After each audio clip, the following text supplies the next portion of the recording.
Okay, right. What I'm going to show you now is the Raspberry Pi. This is the original Raspberry Pi, and the date on this one is 2011, and it comes with a standard size card reader. There is actually it's an adapter, there is a micro card in here. Here we've got Wi-Fi, we've got 2 USB ports, internet, audio visual, you've got the HDMI cable, and these are the general purpose input and output pins. And here I've got a cable that goes from the input and output pins onto what's known as a breadboard. And here we have a breakout. This one is called a Pi Cobbler by Adafruit, and essentially it extends the general purpose input and output pins through the ribbon cable to this extension breadboard so that we can build circuits.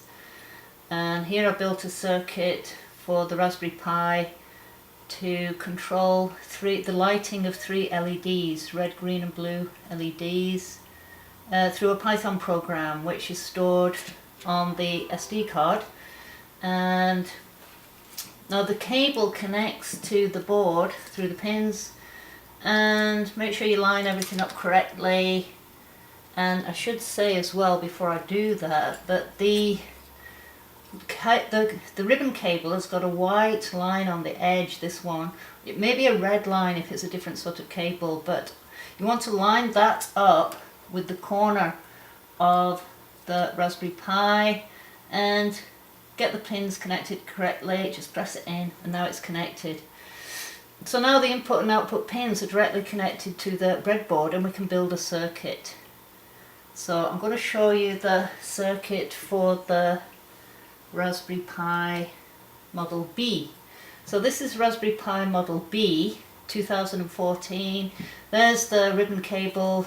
Underneath there you've got the general purpose input and output pins.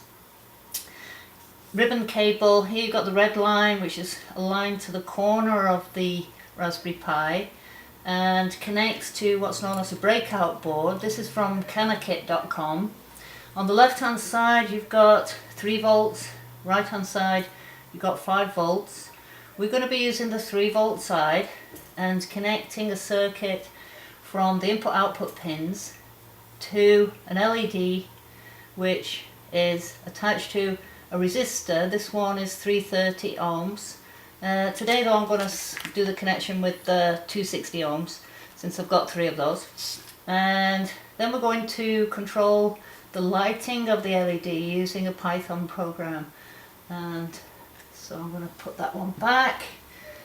Once I show you this one working with one LED, I'll then wire up 2 more LEDs using extra wires, and I'll use a green wire to attach to the green LED, a red for the red, and a blue wire for the blue LED. This one is going to be the ground wire, and I'm going to show you exactly how to set that up in a future video.